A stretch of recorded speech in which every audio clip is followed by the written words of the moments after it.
Hello everybody, welcome to Anna with Plants. My name is Anastasia. Thank you so much for joining me for today's video. We are going to be doing a 2024 wrap up on all of my wish list plants that I was able to acquire this year. Just so you know, these are not my favorites per se, these are just the plants that I really wanted at some point during the year and that I was able to acquire. So if any of that interests you, then please stay tuned. Real quick before we get started, in case this doesn't look any different, I actually didn't end up getting my new camera like I thought I would for Christmas. If you guys happen to tune into my last video, then I announced that I was gonna get this new camera and oh my lord, I made a big oopsie. I actually sent my mom, who so graciously decided to buy this camera for me, the link to the wrong camera. Comically, when I opened it for Christmas, I was like so excited, and then I was like, oh, wait a second. This is just the same camera I have, but in white. Yeah, I sent her the link for the exact same camera that I had already, but just in white. I returned that camera and was able to repurchase the one that I wanted. Fingers crossed on it being here next week and me being able to film with it next week. We shall see, I don't know. Really, some of the things that I do to myself surprise me. I just really wanted to touch on that in case any of you were wondering. I'm sure you weren't, but it's on my mind, so I thought I would mention it. Now that we've gotten that squared away, we're gonna jump right into it. We're gonna start with a hoya, then we're gonna go to anthurium. Starting off with hoya, we're gonna start off with the variegated first. The first one that I wanna show you is a really cute small one. This is the Hoya Walliniana variegated, and this is what she looks like. I have a very small cutie version of her. It's definitely grown some leaves since I got it. It used to be smaller. I love the variegation that this Hoya has. It's not typical of the other ones just because I feel like it's a little bit more muted. It's more like a pale yellow color in my opinion. And then when you get this Hoya into high light and it begins to sun stress, it turns this really beautiful like purpley pink color.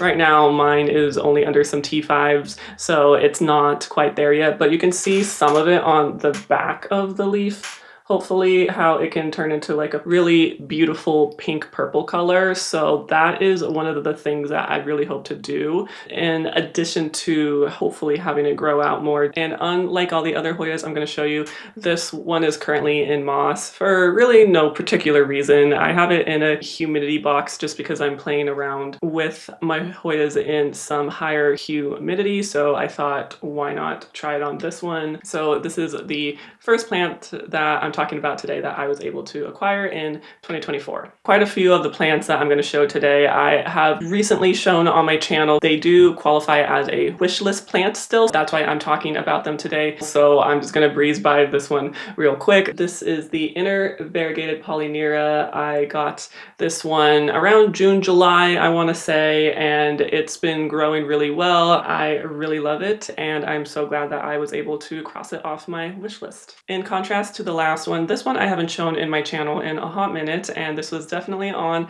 my wish list this year. This is my Hoya lacunosa variegated, and I just love this plant.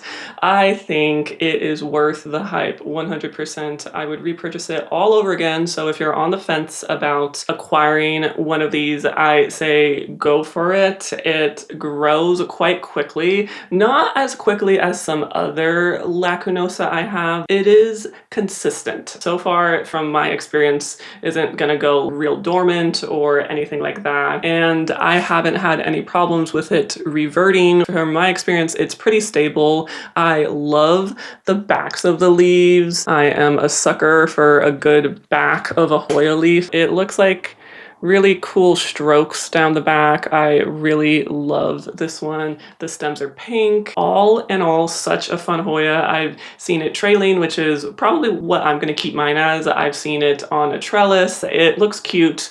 Whatever you decide to do with it. No regrets whatsoever about this Hoya for sure. Next variegated Hoya we're going to talk about is the Mathilde, and oh my god, did I want myself a Mathilde so badly. When these first came out, these cost a pretty penny, and when they became popular, which is almost instantaneously to be honest because they're so cute, these used to go for like $500 a node when I heard about them anyway, and I thought that was ridiculous. To each their own, but I was like, there's no way I'm gonna get my hands cents on one of these. I really thought that this was going to be like a 2025 purchase, maybe. They grow really well, so I think that really helped in the price drop, and I was able to acquire one. I forgot how much I paid for this. It was definitely right around 100, maybe over 100, but definitely under 200. I got it with like 2 or 3 nodes is what I remember. So it has grown since then.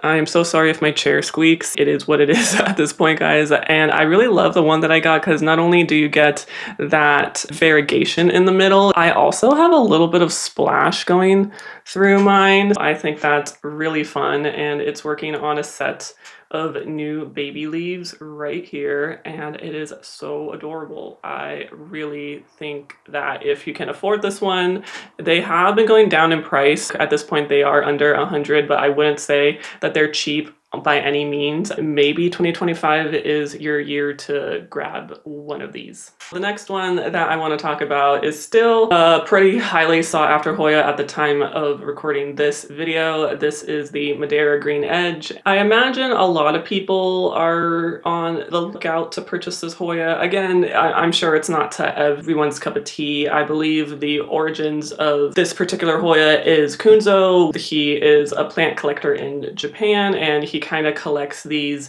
mutated Hoyas and other plants as well in his greenhouse. This one was slow to root, and it was slow to push out a growth point. I have since put it into high humidity to kind of hopefully encourage it along. It has done well since I potted it up. Look at those big roots. I think that's pretty big for a Hoya root. And I'm also happy to report that it sprouted a growth point. It's right there. Not sure if the camera's going to be able to pick it up. It's finally started growing a growth point. I cannot wait to start growing some leaves off of this one. It is going to be so pretty. I just know it. I like this way more than its counterpart. There's a Madeira Snow Angel, I believe is the name of it. I just kind of prefer the green edge. I don't know. I was able to acquire this really pretty Hoya in 2024.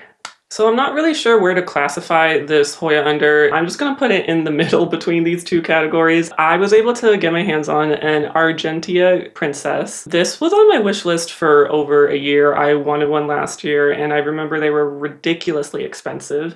I purchased mine for 20 bucks on a plant purge on Facebook, and I can't believe I was able to get my hands on it for that low of a price. So for 20 bucks, even if it reverts on me and becomes a Nova Ghost, then no regrets, because I sadly lost my Nova Ghost this year. Whatever it decides to do, I'll be happy. This one was by far the hardest Hoya to root for me. I don't know if it was just my specific clone that I have, or it can't be me just not being good at propagating Hoya, because I really have no difficulty propagating Hoya whatsoever. So that's why I was so shocked that this one took forever to propagate. I put this one in a humidity box as well, and I think it finally has a root growing through it. It's right in the middle.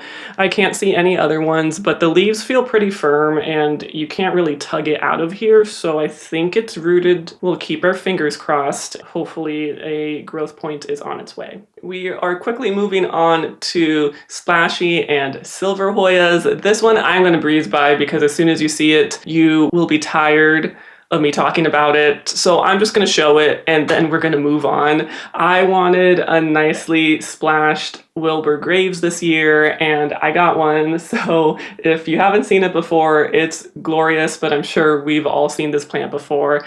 It's fantastic. I'm so glad that I was able to get this plant. So glad. Next plant we're going to talk about is the Hoya Serpens Silver. This is another Hoya that has definitely come down in price significantly. I was able to purchase mine with 2 strands going on it, maybe 5, 6 leaves. I can't really remember how long it was, but it's definitely grown. Probably twice, if not 3 times the size since then. I'm really toying around with propagating it because I kind of want it to be more full than this. I just have heard these are a little bit trickier, so I don't want to upset it quite yet. I think the original leaves were pretty silver and it's continued on with it. It's definitely a bit splashy too, so it's not like it's full. Regardless, I think it's a really cute one. I don't have too many super tiny leaved Hoyas, so I'm kind of glad to change it up and acquire this Hoya in 2024. I remember seeing a good sized pot of them for like $80–90, so I don't think that's too bad considering how much it used to be. Yeah, a super cute tiny Hoya. This is the Hoya Serpens Silver. The next plant I want to talk about is a little bit of a sad story. I'm sure it can make its a plant just fell next to me. I'm sure it'll be able to turn around next year. This is the Hoya Coriaceae Silver. I got it as a 2-leafer, so these were the original propagation leaves, and it grew a growth point, it started growing its leaves, and then it got attacked by spider mites. So this is what you see in this leaf is spider mite city, and it also got like kind of burned, and yeah, it's not a happy camper at the moment. I don't even know if this growth point at the top here is active or not. It just kind of stopped growing after this leaf, but I can't imagine it's anything to do with root health because look at those roots. It's literally on all sides. So the roots look fantastic. So I'm sure it's not a root situation. It might just need more energy to grow a new growth point. Not quite sure, but this one kind of stalled out, which was a little bit of a disappointment, but not entirely unexpected since these types of Hoyas are known to be a little bit more difficult to grow. I don't know, I guess we'll just have to see what the growing journey looks like for this Hoya in 2025. Next Hoya I want to talk about, I remember mentioning it in, I forgot which video it was in. It was way earlier in the year where basically the video I can't watch now just because of how new I was to recording myself. I was definitely not very comfortable in front of the camera. So I think it was in the beginning of 2024 and I wanted a silver Pandorata, and that's exactly what I ended up getting a few months later. And I was holding out for this one for so long for a decent price on it. I want to say I got it for maybe like $30–40. They're probably even cheaper now, I imagine, since these are generally good growers. I got it as a 2-leaf propagation. It grew one wonky leaf, which is funny, and then these next 2 leaves that it grew are more normal looking.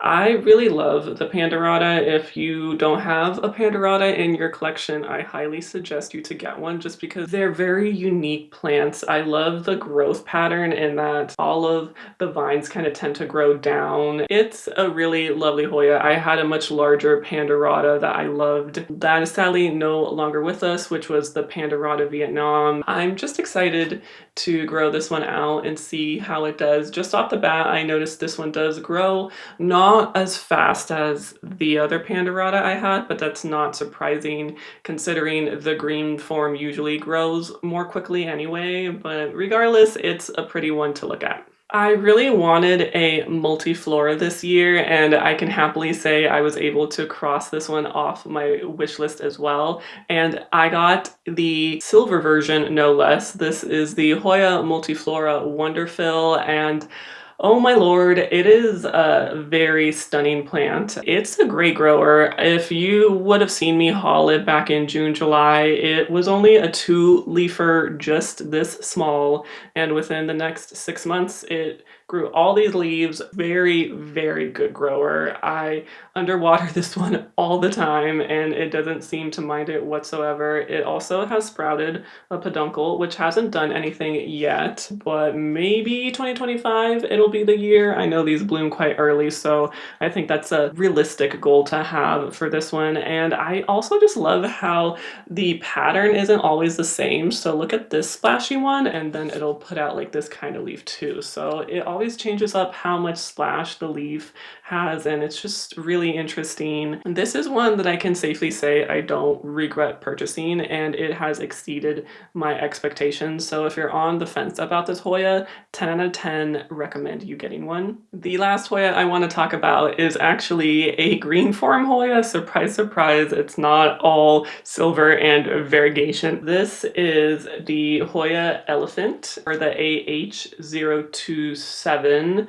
I acquired this Hoya. I don't even know it's from UPT. I do remember that one.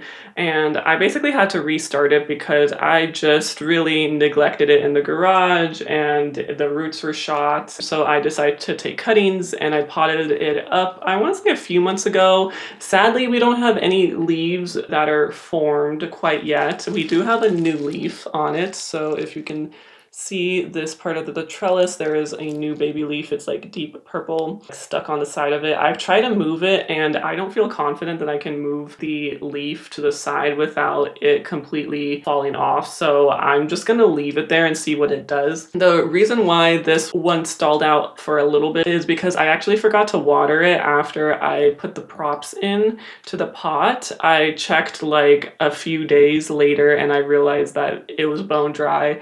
So all of the growth points that it was working on actually died off. They all had to re-sprout, unfortunately. I think 3 out of the 5 did. I can see that. I put it on a very tall trellis for its size because I have big hopes for it for these big leaves. But I'm also happy to report it rooted out in the substrate fantastically. There's roots all over. Really happy about the root situation. It seems like it's on its comeback after I underwatered it. Now we're gonna be moving on to anthurium. Oh, this was a year for anthurium for me. This was a year that I fell hard head over heels for anthurium. I think a lot of us did this year, and I collected so many wishlist plants for anthurium. I can't even tell you. Well, I am gonna tell you. Let's just jump into the first one. It's the King of Spades. So the King of Spades that I have is from Cartel Down. I had a seedling of this. This is a bit larger of a King of Spades that I imported maybe 3-4 months ago. Super sadly, it was pushing a new leaf and I was so excited because the leaf looked huge coming out of the caterpillar. It looked so magnificent. I don't know if it was low humidity because it's winter or underwatering, probably the underwatering on my part. It did not make it and it died off. That was a sad day for me when I saw that. However, it rooted fantastically well. The pot is full of roots, so I am very hopeful it'll work on another leaf. It is in cataphyll stage, so it is more of a mature King of Spades that I got. It is starting to yellow just a little bit at one of the lobes, again, probably because of the underwatering. The King of Spades is a very popular plant. It has been coming down in price though, so if you're interested in getting one, you can get a pretty good deal on a King of Spades now. The next plant is the the red vein dark phoenix. Sorry, I got the name all confused. This is the red vein dark phoenix. I got this I think in October, might have been before. All of it blends together at this point. Such a stunning, pretty plant. I have seen it to go down in price slightly, so maybe in 2025 it might become more affordable. Who knows? It hasn't really done much other than root out and acclimate to my conditions, so the cataphyll doesn't look like it's going to push anything. The leaves have all hung on since then. They are a little bit beat up. They're not totally falling off or anything crazy like that. Let me show you the roots. The roots look good. This is probably the most expensive plant that I've purchased ever, and I don't think that any plant that I purchase in 2025 is going to top that. I paid more than $500 for this plant, but less than $1,000. That just kind of gives you an idea of how expensive this plant was. I might be head over heels for this plant in 2025. Who knows what's to happen? So far, it's been doing okay, and we'll see how it goes. Next plant is a plant that I was very excited to get. This is the Dark Form Ace of Spades. The person that I bought it from said that this is the Tazula form of the Dark Form Ace of Spades. I didn't ask for any proof of if it actually is, so I can't really tell you if it is or if it isn't the Tazula Dark Form Ace of Spades, but just so you know, I did purchase it as that. I haven't been doing the greatest job growing it, if I'm being 100% honest. A lot of the leaves are wonky. I see it doing better next year. I really hope so. It hasn't been growing out of cataphyll quite yet, but the roots look okay. For this one, I think it's actually time for a repot. If you can't tell, it's pretty root bound in there. And I really thought it would have pushed a leaf by now. The petiolar sheath is getting larger slowly. It just has been hit by a lot of pests since I got it. It got hit by spider mites, it got hit by thrips. So it's been taking a beating just because of all the pests, and I think that's why a lot of the leaves are malformed. Hoping for the best next year because I love the Ace of Spades. I think that they're just such beautiful plants. Unfortunately, I don't think this plant loves me back quite yet, but hey, that might change. Who knows? So this year I became obsessed with Carla Blackier, which I'm pretty sure everyone who's into anthurium became obsessed with Carlas.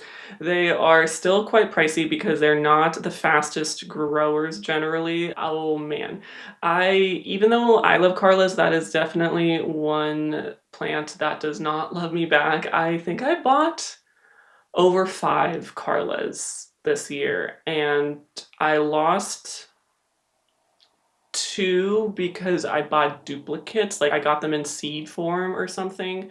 So I think I'm down 2, but I think I still have 5. So I must have bought 7 this year, which seems a little bit unhinged to me, and you would be right in calling me that. I'm gonna just show you 3 today, and just a forewarning, none of these are doing fantastically well. If you are new to anthurium, don't do what I did and go head first and get yourself a bunch of Carlas when you don't have your routine nailed down. That is definitely a mistake that I've learned from. In general, don't buy very expensive plants until you feel pretty confident that you're gonna be able to take care of them well. I learned that this year. Let me show you one that's on its way back after I rotted it out. This is the NSC Tropicals Carla Blackier. Here's the tag with Enid's writing on it. This is what this looks like. So this was the first leaf that sprouted after all of them rotted off and died. We have a new leaf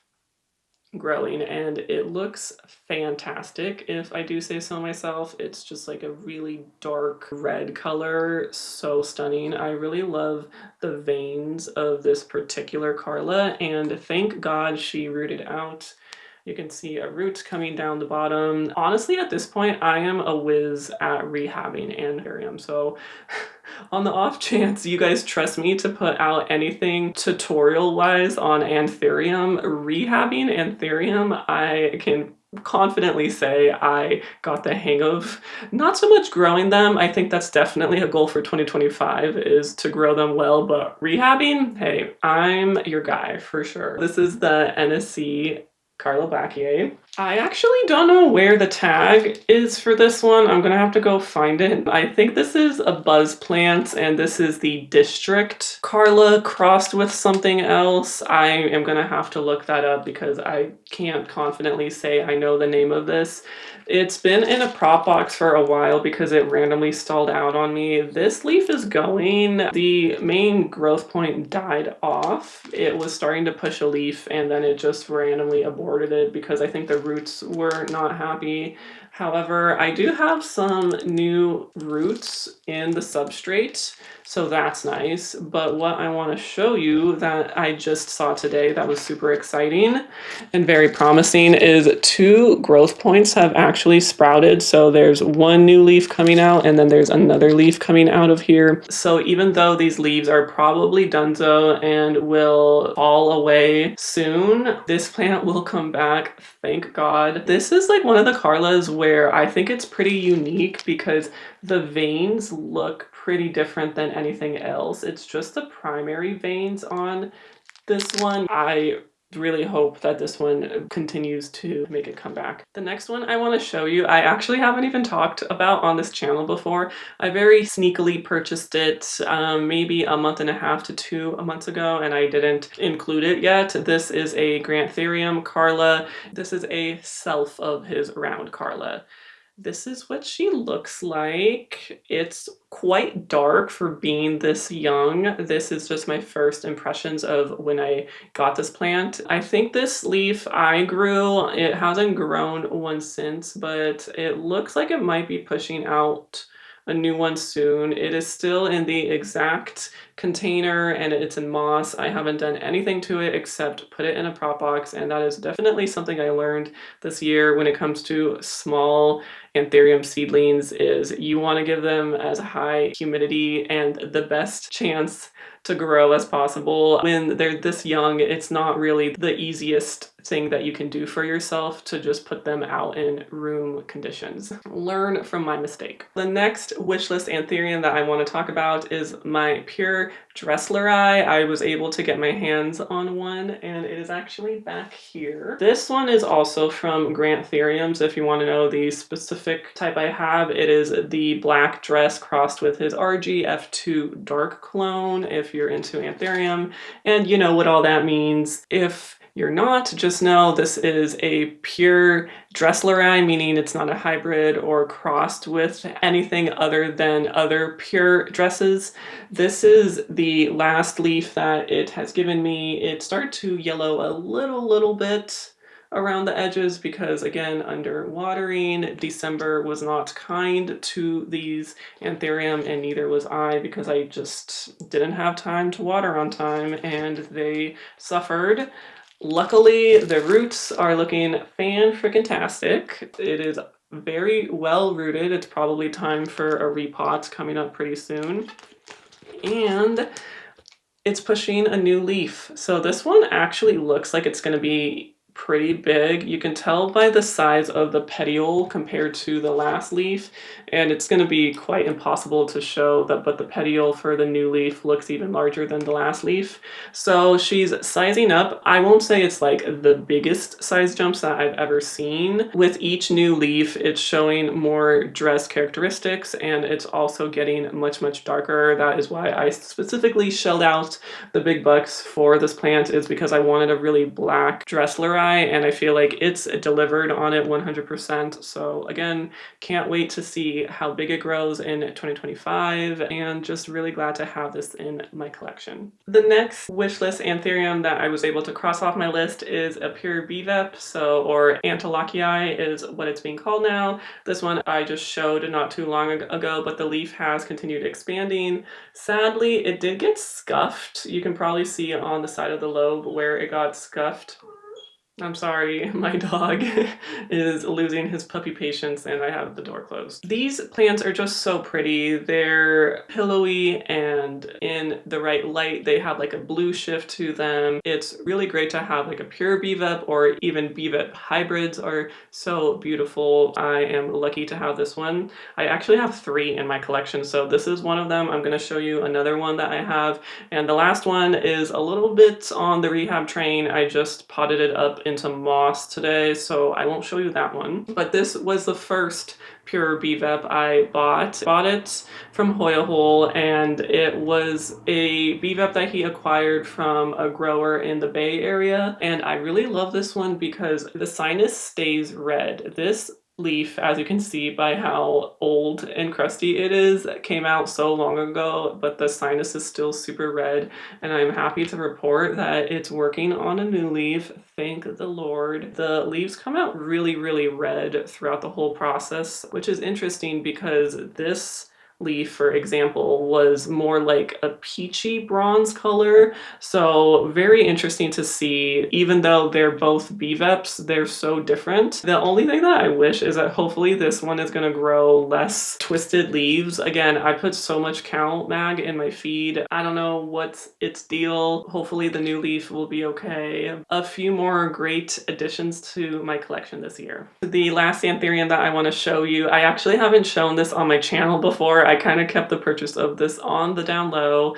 I think the Delta Force is a great plant. However, I just don't think it's in my budget currently. Maybe if it goes down in price a lot. So I got a Delta Force looking anthurium. This is actually the specific cross that it is. However, this one can't be called the Delta Force just because in order for it to be called the Delta Force, you would have to have a cutting off of that original plant or the tissue culture form of that plant. And I have neither, so this is the actual cross that it is. Oh, here it is. Yes, the Clara nervium cross with the Pedato radiatum. I'm sure I said that wrong. It is so stunning. I got this as an import about a month ago. This is one of the bigger leaves, and this was an emergent leaf that came out shortly after import, and it looks a little bit like the Delta Force. Again, not exactly the same because the OG one is a lot more flat in the sinus, but honestly, some of the leaves look pretty flat. For some reason, I've just been growing not flat leaves. I'm not entirely sure why. It's currently rooting in moss and doing pretty well. There's some roots on the sides of the pot, so I've just been acclimating it in very high humidity, and I really can't wait to see what it does next year. I'm not going to keep it in the prop box for that long just because this anthurium is a little bit more tough. But yeah, I am in love with the one that I got. I think it's so pretty. This one I really contemplated for a long time before I purchased it. And overall, I'm pretty glad that I was able to take the plunge because just look at it. It's so unique and stunning. I'm gonna briefly talk about some of the plants that I wouldn't be mad if I acquired in 2025.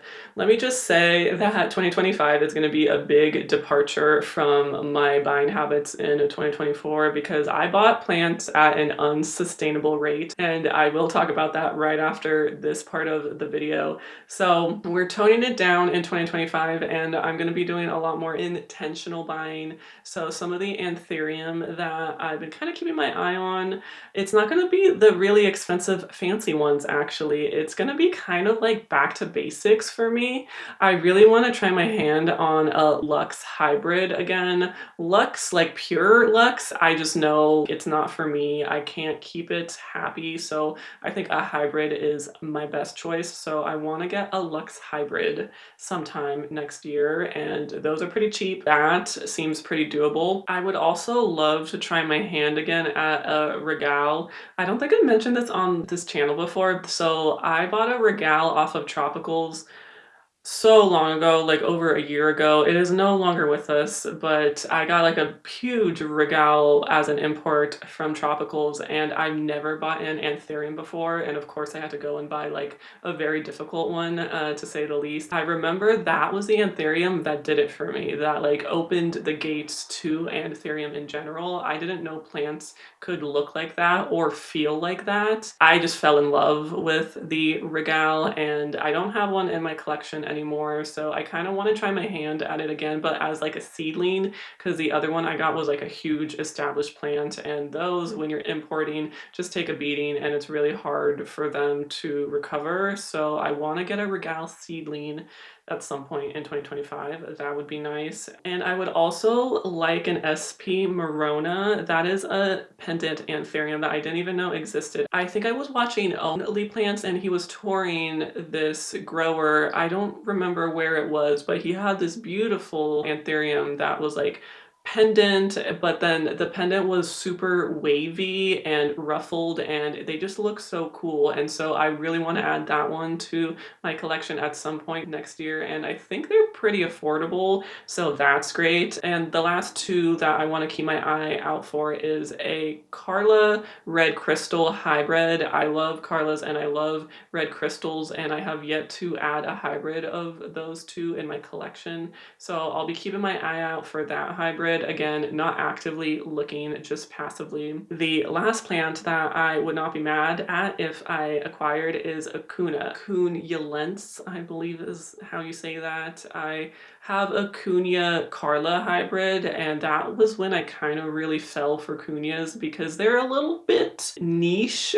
I would say I don't think people fall in love with them immediately. You either hate or you love, and I'm gonna very casually look for one if the price price is right, if the time is right. I think right now for a seedling, they're going for like 200 bucks. So again, pricey and not in a hurry to add one to my collection, but that is just an anthurium that's been on my mind lately. In terms of Hoya, I am over variegation for 2025, which is shocking because I have quite a few variegated Hoya, and usually I love variegated Hoyas, but I just feel like the new ones that are hitting the market just aren't doing it for me. I don't know if I'm burnt out on them or what, but the silvery Hoyas though still have my heart. So there are two silvery Hoyas that I would be super jazzed to add to my collection, and that is the Latifolia Silver.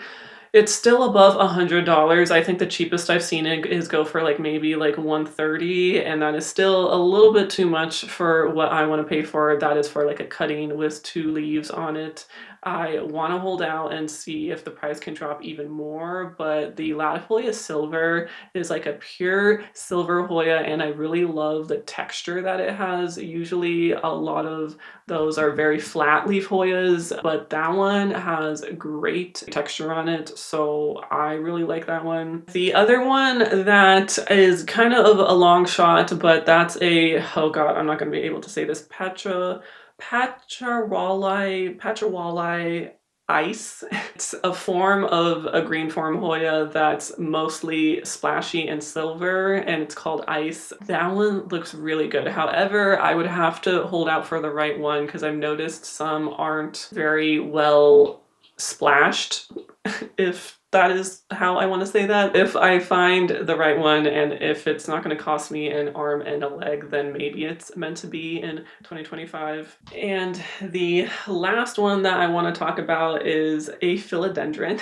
And that's funny because I did not feature any in this video because I fell out of love for them in 2024. My patience for moss poles is near to zero. I want this one just because I feel like it doesn't require a moss pole, or I can maybe get away with not having it on a moss pole, and that's the Patriciae. I really love hanging plants, and I have a great place in my home that I think it would look awesome in. So if I happen to cross paths with one and it's a little bit more established, then I wouldn't mind adding that one to my collection too. As I'm talking about non-Hoya and anthurium, I realized I completely forgot to mention the one wishlist plant that I got in 2024 that didn't fall into either category. This is my mint monstera. I can't believe I forgot this. Holy moly. I got it pretty small. I think this was one of the original leaves, and then it's grown 4 leaves, working on the 5th one, and it looks like it's maturing very, very nicely. This one is a little bit of an enigma to me, to be honest. I never know what it's gonna do. So this one is like super minty,